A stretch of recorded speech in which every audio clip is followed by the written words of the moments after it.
The International Committee of the Red Cross ICRC says the Yemeni capital of Sana'a and the south-central city of Bayda have joined the list of urban centers without clean water due to a persisting blockade imposed on the impoverished nation by a Saudiled military coalition. The ICRC said in a statement on Monday that the siege, which halted the import of fuel needed for pumping and sanitation, has blocked the access of some 2.5 million Yemenis to clean water in crowded cities.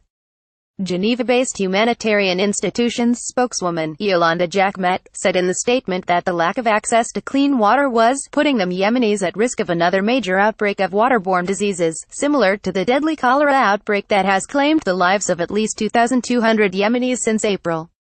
She added that some 940,768 Yemeni people had been infected with the waterborne diseases in the world's worst epidemic in a single year.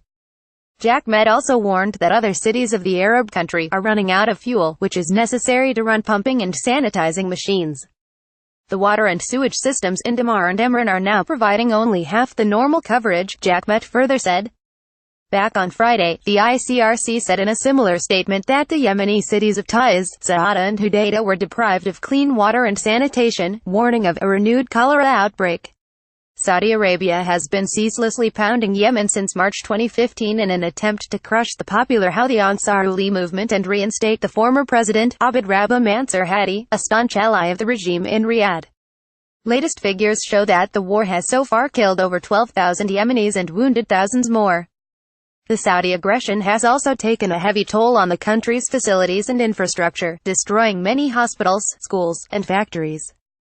To further coerce Yemenis, Riyadh imposed a tight blockade on nearly all Yemeni air, land and seaports on November 6, prompting human rights and charity groups to raise the alarm over deteriorating situation in the country as people, particularly children, are increasingly suffering from the lack of food and medical supplies.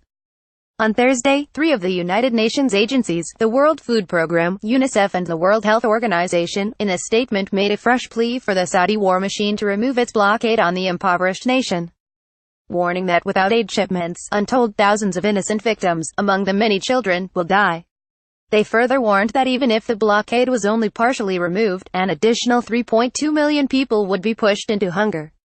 The trio also said that 1 million children were at risk of a fast-growing diphtheria outbreak.